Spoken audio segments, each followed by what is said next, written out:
Welcome to How to Grill. We're so glad you're here with us. I'm Ken. And I'm Harold. Today it's going to be awesome. We have burgers. So it's a basic thing, but done right, oh, it's an awesome thing. Get ready.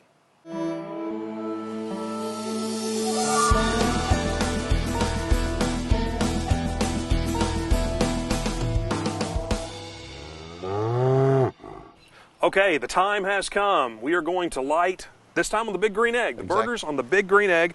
So you can see this right here open, and the airflow is going to come through here, up through here. That's what's going to create the heat. The hard lump, hardwood lump charcoal is in here right now. It's creates a great flavor, good fire, good clean fire, I should say. Well, speaking of which, we're gonna light it and let you see it here in just a minute. Okay. As you know, like I told you just a minute ago, this egg's been used. We cook a lot on this one, so it's got a little dark, but that just adds flavor to it. So. And this egg is a Kamado grill. It's the type it is. If you want to look it up, there's different types of it. We talked about that in the last class, but this one is a Kamado. So let's go ahead and fire this thing up. Show them how we do it. All right, Ken. Let me just kind of say one thing prior to that. A lot of times here folks come into me and they've got this style of grill. They'll look at me and say, I hate it. And usually my first question to them is, how are you lighting it? Because there's multitudes of ways to light it. There's guys that light it with blow torches. So, and usually whenever they're doing that, they're lighting it with paper and a match or something, very simple, and it takes a long time. I use an electric starter for mine. I like calling these things a hair dryer on steroids, and you're going to see what I'm talking about here in just a minute. Also, since we're doing burgers tonight, I'm going to light pretty much in multiple places. If we were smoking, I would light it in just one spot, because the idea is to let the fire spread, slowly throughout the charcoal, but we want a good even fire all the way around tonight. So. Now, what do you say to somebody that says, well, you mean don't you use lighter fluid in this thing? Lighter fluid's so much easier. No, we don't, because first of all, lighter fluid is petroleum, and you really don't want a petroleum taste in your food. I don't. Secondly, the ceramics are porous. If you use a petroleum product in here to light your fire, you're going to have that flavor from that petroleum is going to be there from now on. So anytime you cook, you're going to get that little bit of a singe on the thing. You're going to say, what is that? And well, it's petroleum. Pro tip, no lighter fluid for these things. No lighter fluid. All right, let's do it. All right. I can smell it right now. If you'll notice, you're starting to see a few sparks. Shortly, we'll start seeing a little bit of a flame. And we get that flame, then we'll start raising it up, and then we'll increase the flame. There they go. We've got the airflow right now wide open, top and bottom, and basically we're creating a full chimney effect here. Man, I love this part. It's fun. I tell people all the time, part of what I love about cooking on the green egg or any Kamado type grill is the fire management side of it. It's being able to control that fire.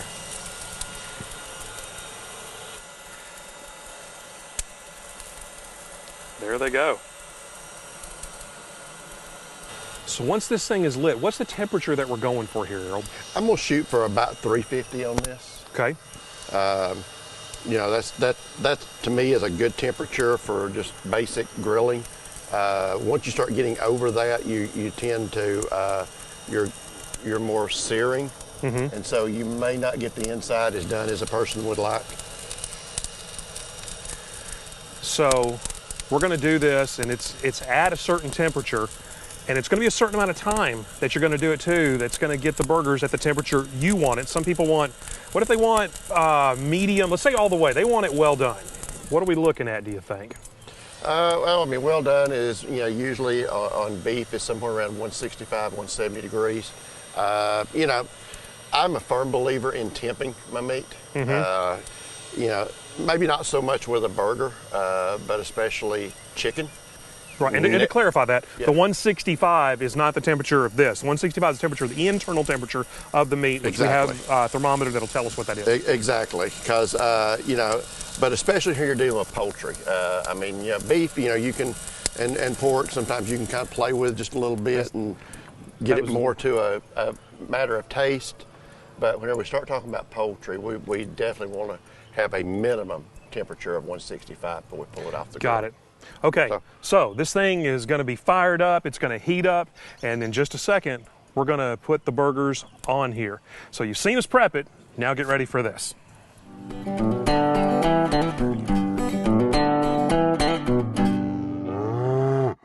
All right, it is time to prep the burgers. We've got 2 pounds of grass-fed ground beef, really good stuff. Yes. Harold, what do we do from here? I mean, basically, we're just going to make simple patties and season them, and we're going to get them ready. Some people just buy the patties, but you prefer to do it this way. I don't know. I mean, there's something just. It's hard to explain. I just prefer a hand patted out patty. I've got a patty maker in the kitchen, but this is the way I've always done it. And I guess that's the way my mom did it, and so that's the way All I right. do it. Well, let's give it a shot. Show us what you do with that. I just basically, mine are real simple. I mean, I just make a ball and, put it all in a ball, and then we'll just press it out. Now if we were going on the flat top, we would actually put it on the flat top this way, and then we'd mash it down. But gotcha. We're going to go ahead and form these into patties. And real simple math, too. That's 2 pounds, so we're making 4 half-pound burgers. But you can make yours smaller, bigger, whatever you like. Yeah, I mean, I make a fairly thick burger, but, I like beef. Yeah, so. Oh, yeah. It's what's for dinner, buddy. All right, so going to press those out.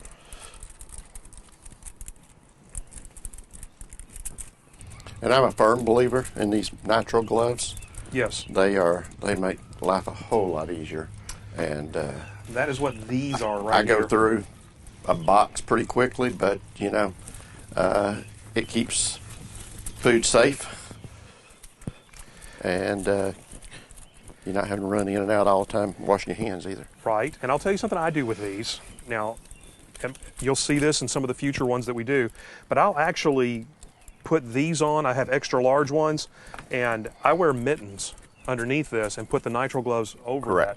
And then, so if I have to pick up something hot, I can actually pick it up with the mittens on this. I can't sit there and hold it, but I can move stuff as I need to. And these are really touch sensitive, so they're good for your hands too. Making these, it's really good. Exactly. I mean, I have found that, I can even, like with pork, I mean, I can even pull it with my hands if I wear the cotton gloves underneath it. Same thing. Like you said, you ain't gonna sit there and just grab a hold of it and hang on to it, because it will eventually work through it. But for the most part, yeah, you're good to go with it. Okay, now let's talk about some seasoning.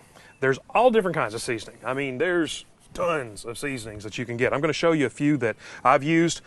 This is Killer Hogs AP seasoning. This is basically salt, pepper, and garlic. Mm-hmm. And that's what's normally in if you see an all-purpose seasoning, generally it's salt, pepper, garlic that's in there. It's a blend of it. I will say this one is good if you like a more prominent salt taste. This one definitely has that. And some people like that and some people don't.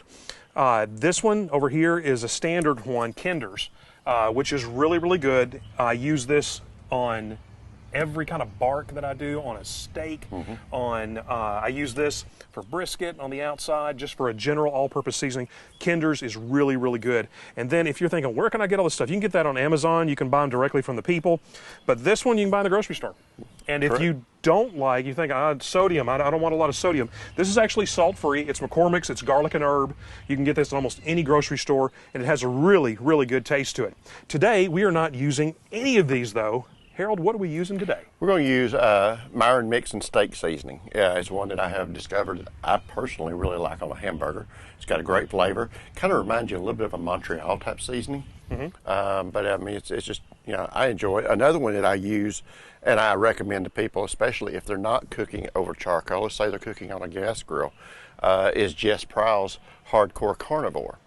The reason I recommend it a lot of times is because it actually has activated charcoal in it. Oh, wow. So within the rub, you can get a charcoal flavor on a gas grill. So wow. So it's a good rub too. All right. But I will let you go to town on this stuff right here. Let's season it up and get these ready. These are about to go on the grill. Now we're talking a whole lot about what's happening right here. But now realize too, as we're doing this, the prep time for this is going to be minimized, because obviously you're not going to be doing all this talking as well. Let's check it out here, though. You can kind of see how much Harold's putting on there. He's being pretty, you know. I go pretty generous. Right. But I do enjoy a lot of flavor. Now, sometimes, you know, whenever we do steaks, I won't do anything prior to the cook. We'll do that at the end of the cook, and it's pretty simple. Got to do both sides. You want to do both.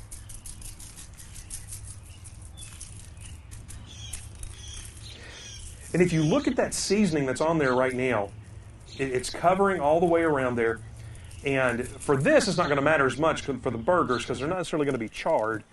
But if you take a piece of meat and you fire that up, you're going to create a crust on that, like for steaks, and we'll see more of that in another session. But steaks, brisket, pork butts, all those type of things, it creates what's called a bark around there. And that's where it comes from, is this stuff right here. Yeah, especially if you're on a long cook, because as you do that long cook, the fat inside the meat is working its way up, and it's kind of, you know, attaching to that, and it literally, you just create that bark over it. Man, and I think people take a look at that. And I think our grill's about ready. Grill is about ready. That means we are good to go. Lock and load. Here we are.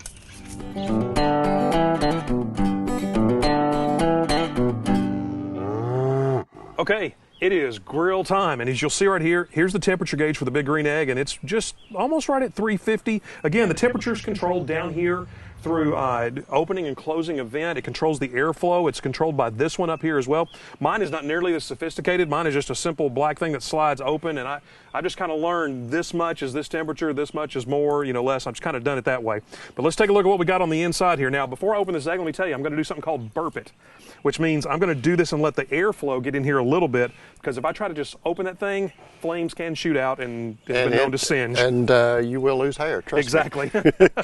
All right, here we go. Show them right there one more time. There they are. Boy, those are beautiful. Yeah, about to go in here, and this is a great sound right here. Listen. You got to love that. Get a little more of it here. You'll hear a little more here as we go. All right, they're set. So what we're going to do now, close this thing down, because all of it's locked inside that Kamado grill. That's the beautiful part about it. It doesn't stay open, it stays closed, and everything is locked inside there. Exactly. So that hardwood lump charcoal is putting flavor in that We're right adding now. Additional flavor to it. And you know, we will raise it up, and we'll turn them here in a little bit, and then, you know, but so what are we going to do today? Medium rare, medium? Medium, what do you think? I'll probably go about medium well on them this time, just because, you know, for the look of it.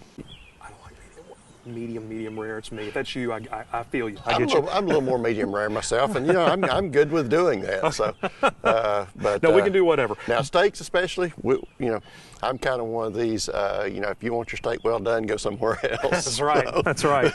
So, how long are you thinking? Are we gonna flip them, or are we gonna turn them? I'm gonna flip them here. You're gonna flip them. You know? Okay. Now, some people when they do this, I use grill grates on mine, and grill grates are kind of raised up, kind of like my fingers here, and the burger sits on that, and it's what creates those crisscross marks on there. So I'll take mine for, if I'm going to do 4 minutes on one side, instead of that I'll do 2 minutes, and then I'll turn it 45 degrees and do 2 minutes, and that creates crisscross marks on the back of it and the front. So that's a tip if you like doing that. Exactly. I mean, it's aesthetic.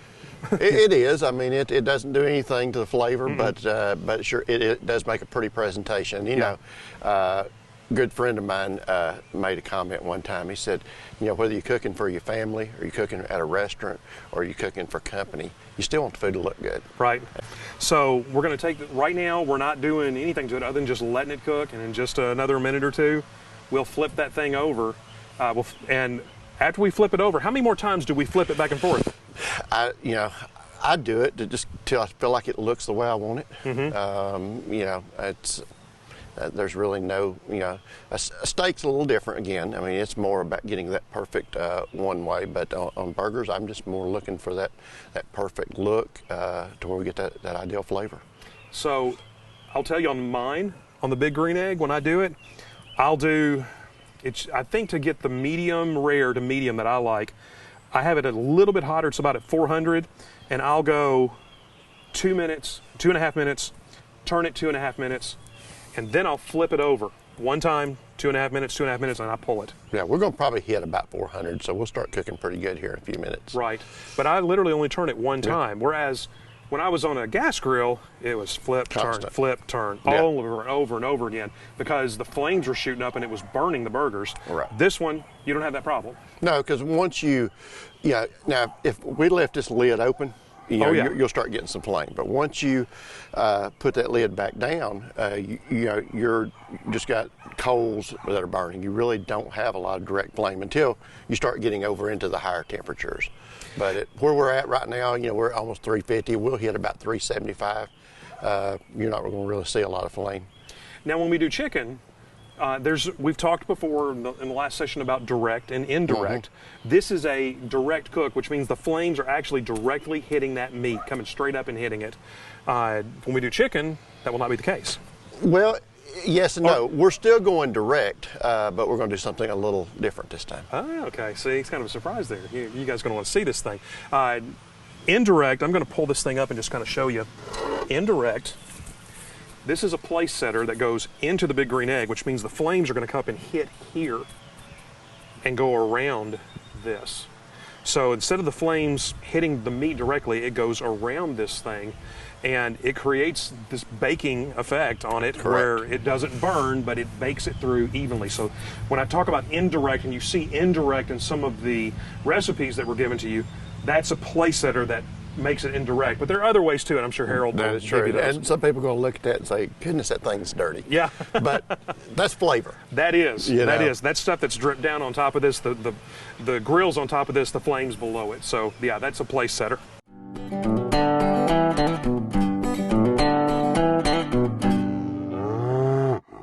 All right.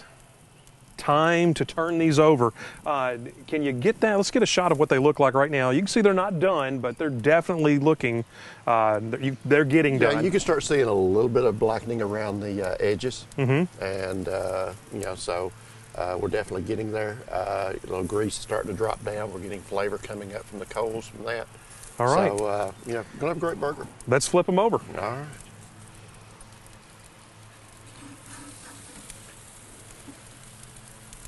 Oh, man. Wow, tell me you got that right there. That looks really, really good. I know you're going to be able to get this one, but... Bam! That is a good-looking burger right there. I can't wait to sink my teeth into that one. I might get dibs on that one you're on right now. I don't know, man. That looks pretty good.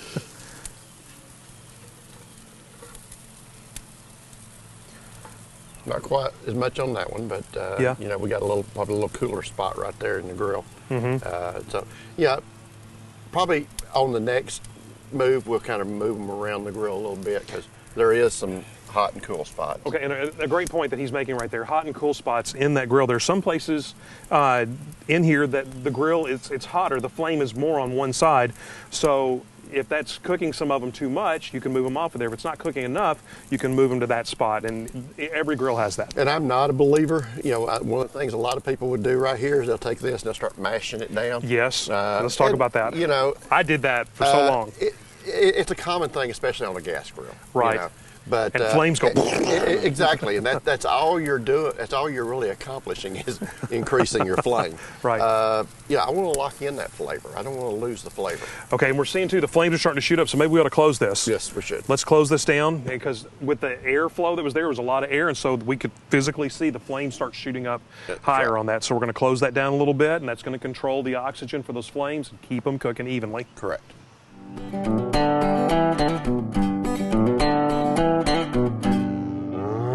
All right, time to check these out. Now, what you got in your hand, Harold? I've got a ThermaPen. It's an instant temperature, sensor. A lot of times, I used to have the thermometers you stick in, you sit there and you wait for it to come up. This is instantaneous.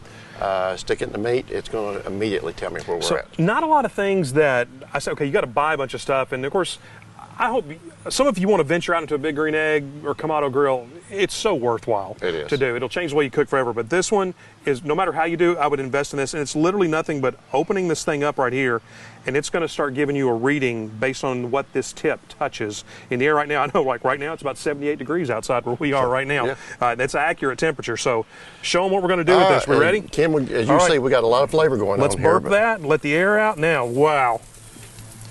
We're at 160 degrees. I mean, 170 right there, Yeah. 168. I mean, we're good. We're good to pull. Let's pull them off there. It is time to eat. Check these out. When you come up here, let's hold this up and show everybody. Man, look at that. Look at that. That is a good burger. Look, it's got the charring right around here, but look, it's not burned all the way around there. When I did burgers on the gas grill, they were black and black. We got amazing flavor right here. Yeah, and then all that flavor, because of that Kamado grill, it's all locked inside. So you're not gonna believe it when we take a bite out of this thing and the juice is just gonna run out of this because it's all trapped in there. Exactly. I'll close this down. Let me go get some plates. All right, let's show them one more time here at the camera. Check that out. My friends, that is how you grill burgers. That is with Harold Stockburger. Absolutely. You got to come get you some of this right here. This is good. I feel bad you're not here right now. Not too bad though, right? Not bad enough not to eat it. But you're going to do this at home. It's going to be great. Exactly.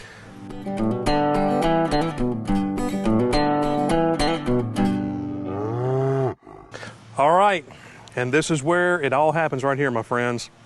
That is a good burger. And what I love about this is better than anything you're going to get anywhere. So here's where it really happens right now. Oh, man, that's good. Cooked all the way through, cooked evenly. And you can hardly see, but there's juices coming out of this thing right now. Wow. Harold, that's good stuff right there. That's the way to do it. I mean, you'll never, like we said in the last one, you will not want to go out to eat once you learn to cook this way. No, you'll do this all the time. This is how to grill. This is how to grill burgers. Next week, we're going to do chicken, so you're going to want to see that. We'll see you back here next week. Thanks.